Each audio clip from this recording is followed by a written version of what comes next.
Hello, ഇന്ന് നമുക്കൊരു മീൻകറി വെച്ചാലോ. അതിനാവശ്യമായ സാധനങ്ങൾ: ഇഞ്ചി വെളുത്തുള്ളി ചതച്ചത്, പച്ചമുളക്, കറിവേപ്പില, വറ്റൽമുളക്, ഉള്ളി ചെറുതായിട്ട് അരിഞ്ഞത്, ഉപ്പ്.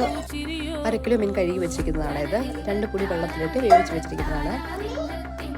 ചൂടായ എണ്ണയിലേക്ക് കടുക് ഉലുവയും ചേർത്ത് പൊട്ടിച്ചെടുക്കുക. അതിലേക്ക് കറിവേപ്പില, വറ്റൽമുളക്, ചെറുതായി അരിഞ്ഞ ഉള്ളി ചേർത്തൊന്ന് വഴറ്റിയെടുക്കുക. ഒന്ന് വഴണ്ടി വരുമ്പോൾ ഇഞ്ചി വെളുത്തുള്ളിയും പച്ചമുളകും ചേർത്ത് നന്നായിട്ടൊന്ന് വഴറ്റിയെടുക്കുക. അതിലേക്ക് മഞ്ഞൾപ്പൊടിയും മുളക് പൊടിയും ചേർത്ത് പച്ചമണം മാറുന്നത് വരെ ഒന്ന് വഴറ്റിയെടുക്കുക. അതൊന്ന് എണ്ണ തെളിഞ്ഞ് വരുന്ന സമയമാകുമ്പോൾ പുളിവെള്ളം ചേർത്ത് ഒന്ന് തിളപ്പിക്കുക. ആ സമയത്ത് ഉപ്പും കായപ്പൊടിയും കൂടെ ഒന്ന് ചേർത്ത് കൊടുക്കുക. ആ അരപ്പ് നന്നായിട്ടൊന്ന് തിളച്ച് വരുന്ന സമയമാകുമ്പോൾ മീൻ എടുത്തിട്ട് കൊടുക്കുക.